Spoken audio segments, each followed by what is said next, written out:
ఇక నాలుగో అంశం ఉపాధి. మనకి ఇక్కడ చాలా యూత్ ఉన్నారు. మిమ్మల్ని అందరూ నేను ఒక మాట చెప్తా ఉన్నా, ఒక మాట అడుగుతా ఉన్నా. ప్రతి ప్రభుత్వం ఏం చెప్తుంది? ప్రతి ప్రభుత్వం స్వతంత్రం వచ్చినప్పటి నుంచి ఇప్పటి వరకు ఏం చెప్తారు? ఉద్యోగాలు ఇస్తాం, ఉద్యోగాలు ఇస్తాం, ఉద్యోగాలు ఇస్తాం. అవునా? అసలు నాకు మాట తెలియక అడుగుతా. ఒక యువ మిత్రుడు ఉంటే, ఒక యువతి ఉంటే, నేను వ్యాపారం చేసుకోవాలనా, నేను ఉద్యోగం చేసుకోవాలనా, నేను కళారంగానికి పోవాలనా, నేను ఇంకోటి కావాలనా అనే స్వేచ్ఛ నాకు ఉండాలి కదా, నాకు ఉండాలి. కానీ ప్రభుత్వాలు మనకేం చెప్తాయి? నువ్వు ఉద్యోగం చేయి, 9 to 5 ఉద్యోగం చేయి, బానిస బతుకునేటటువంటి కండిషనింగ్ చేస్తూ ఉన్నాయి. ఇప్పుడు చాలామంది యూత్తో నేను మాట్లాడినా, నాకు ఒక మాట చెప్తా ఉన్నారు, అక్క మా పరిస్థితి ఎంత ఘోరం ఉందంటే బయట ఉద్యోగం దొరుకుతలేదు చదువుకున్న చదువుకి. మా అమ్మ సెల్ఫ్ హెల్ప్ గ్రూప్లో ఉండి ఆమె 2 లక్షల రూపాయలు తీసుకొచ్చి ఇస్తే నేను బండి కొనుక్కోవాలి, ఆమె 3 లక్షల రూపాయలు తీసుకొచ్చి నాకు ఇస్తే నేను ఆటో కొనుక్కొని నడుపుకోవాలి.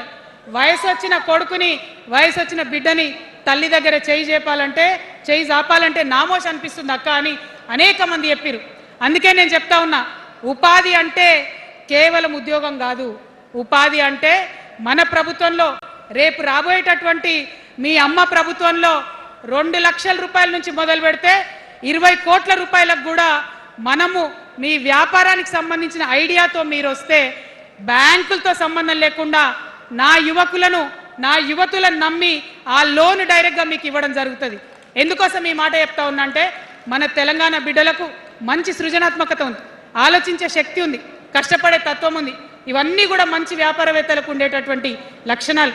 కానీ వచ్చినటువంటి ఏ ప్రభుత్వాలు కూడా మనకు చేయూతనియ్యలే. ఖచ్చితంగా నా యూత్ని నేను నమ్మాలనుకుంటున్నా, నా యూత్కి నేను డబ్బులు ఇవ్వాలనుకుంటున్నా. వాళ్ళ చేతిలో డబ్బులు పెట్టి వాళ్ళు ఇంకెంత సంపాదన నా తెలంగాణ రాష్ట్రానికి ఇస్తారో చూడాలని నేను అనుకుంటున్నా. యూత్ ఎంపవర్మెంట్ గ్రూప్స్ తయారు చేస్తాం. 2 lakhs to 20 crores వరకు డైరెక్ట్గా గవర్నమెంటే ఉండి మీకు లోన్స్ ఇస్తాం. మరి ఉద్యోగం చేయాలనుకునే యూత్ ఉంటే నేను ఒక శుభవార్త చెప్తా ఉన్నా. బాగా లెక్క పెట్టినాం, మీకు తెలిసి నేను ఏది స్టడీ చేయకుండా చెప్ప, ఆగమాగం మీద అసలే చెప్ప. నేను స్టడీ చేసిన దానికి ఏంటంటే, ఎవరైతే ఉద్యోగం చేయాలనే యూత్ ఉంటారో వాళ్ళకి మొదటి సంవత్సరమే మన గవర్నమెంట్ వచ్చినాక 4 లక్షల ఉద్యోగాలు ఒక్కటేసారి సింగిల్ నోటిఫికేషన్తోని ఇచ్చి తీర్థం. ఇది నా మాట, ఇది నా మాట.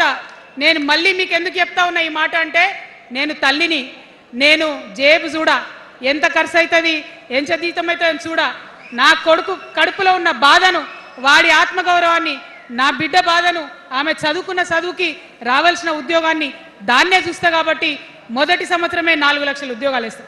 మరి మన ఉద్యమకారులు ఇంతమంది వాళ్ళ వయసుని, వాళ్ళ యవ్వనాన్ని వాళ్ళు సంపాదించుకునేటటువంటి మొత్తం వయసుని కూడా ఉద్యమానికి దారపోసిరు. కాబట్టి నేను ఉద్యమకారుల కోసం ప్రత్యేకించి జూన్ 2, 2014 వరకు కట్ ఆఫ్ డేట్ పెట్టుకొని ఆనాటి ఉద్యమకారులకి 1 లక్ష ఉద్యోగాలు, సూపర్ న్యూమరరీ జాబ్స్ క్రియేట్ చేయబోతా ఉన్నామని కూడా ఈ సందర్భంగా తెలియజేస్తున్నా. అంటే ఇవన్నీ తెలంగాణ ఉద్యమంలో, తెలంగాణ రాష్ట్ర సాధనలో మీరు చేసిన ప్రయత్నానికి, మీ రుణం తీర్చుకోవడానికి నేను చేస్తున్న ఈ ప్రయత్నం అని చెప్పి ఈ సందర్భంగా తెలియజేస్తా ఉన్నా. మరిగా మన పాంచజన్యంలో 5వ అంశం, ఆఖరి అంశం, అతి ముఖ్యమైనటువంటి అంశం సామాజిక న్యాయం. సామాజిక న్యాయ తెలంగాణ సాధించాల్సిందే. మన ఎస్సీ మిత్రులకు, ఎస్టీ మిత్రులకు, అగ్రవర్ణాల్లో ఉన్నటువంటి పేదవారికి, బీసీలకు అందరికీ న్యాయం జరగాలి. మా మైనారిటీ సోదరులు, మా ముస్లిమ్స్ కావచ్చు, క్రిస్టియన్స్ కావచ్చు, సిక్కులు కావచ్చు, అందరికీ కూడా న్యాయం జరగాలి. మరి బీఆర్ఎస్లో మనం చూసినాం, ముస్లిమ్స్ కోసం थोड़ी देर उर्दू में बात करके, आपसे मीठी मीठी बातें बोल के, सोपत करके देखो सोना घिसके देखो बोले. आप 2 बार सोपत कर लिए, तालीम का एक छोटा सा रोशनी आपको दिखाए, लेकिन रोजगार आपसे दूर रखे. जो 12% रिजर्वेशन का बात हुआ था उसके ऊपर कुछ भी अमलावरी नहीं हुआ. और जो माइनॉरिटी फाइनेंस कॉरपोरेशन का पहले लोन मिलते थे 10 साल के बीआरएस में कितने लोन मिले, अब 2 साल के कांग्रेस में कितने लोन मिले, आप एक बार देख लो. सारे लोग बस बातें ही बोल रहे हैं लेकिन काम कोई नहीं कर रहा है. आपकी बेटी हूँ मैं, ये धरती का कर्ज उतारने के लिए नया पॉलिटिकल पार्टी आपके सामने लेके आई हूँ. आपसे मैं गुजारिश करती हूँ, मेरे साथ चलिए. जो बदलाव आपके जिंदगी में आएगा जरूर आपको बदलाव दिखेगा, पहले जैसा नहीं होगा। बिल्कुल अलग सा एक स्ट्रैटेजी बना रहे हैं, अलग से आपके रेस्पेक्ट के लिए हमारी सोच है। हम मिलेंगे, बात करेंगे। सबसे ज़्यादा हमारी माइनॉरिटी भाई बहनों की सेफ्टी के लिए, सिक्योरिटी के लिए, रेस्पेक्ट के लिए मेरा प्रायोरिटी होगा, जॉब्स के लिए प्रायोरिटी होगा, रोजगार के लिए मेरा प्रायोरिटी होगा।